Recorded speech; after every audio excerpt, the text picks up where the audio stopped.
মাত্ৰ হাতত আছে 7 দিন আৰু 7 দিন পিছতে সব ঘৰ দুৱাৰ পিছফালে চাই আছো সকলো মানে ঘৰ দুৱাৰ সব ভাঙিব লাগিব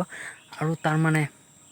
7 দিন সময় আছে মাত্ৰ হাতত আৰু 7 দিন পিছতে সকলো ঘৰ প্ৰশাসনে উচ্ছেদ চলাব আৰু ইয়াৰ প্ৰশাসনক উচ্ছেদ কৰাৰ প্ৰথম মানে মেইন কাৰণটো কি আৰু সেইখন কৈ আছো আপোনালোকক আগতে আপোনালোকক কৈ আছো যে মেডি মাটি হয় সব কিছু মেডি আপোনালোকৰ মেডি মাটি হয় আৰু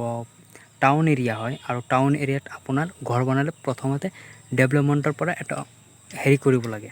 আপোনালোক অৰ্ডাৰটো ল'ব লাগে যে মই ঘৰ বনাম বুলি তেওঁলোকে অৰ্ডাৰ এটা ওলাই ল'ব লাগে ওয়াল খাজক বা বাথৰুম এখন বনাক যিয়ে বনাক মানে ডেভেলপমেণ্ট এৰিয়াত আপোনালোকে আগতে এটা পাৰমিশন ল'ব লাগে আৰু যি পাৰমিশন লৈ পেলাই আপোনালোকে সব ঘৰ বনাব পাৰে আৰু কিন্তু কোনোবাই লগাই দিলে এইটো ডকুমেণ্টছ লাগে আৰু নলগালে একো নালাগে সব আৰু গাঁৱলীয়া এৰিয়াত কোনেও নবনাই চ' আমাৰ গাঁৱত মানে নপাম এৰিয়াটোত মাত্ৰ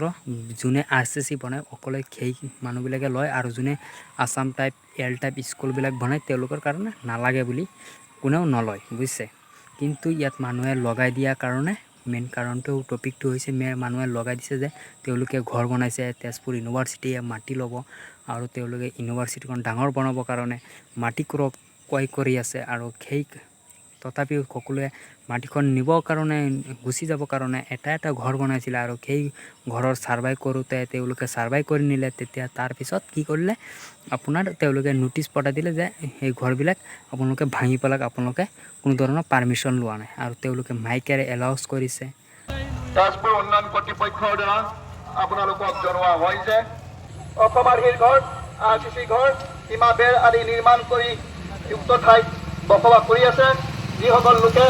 অনুমতি লোৱা নাই তেজপুৰ কৰ্তৃপক্ষৰ পৰা তেওঁলোকক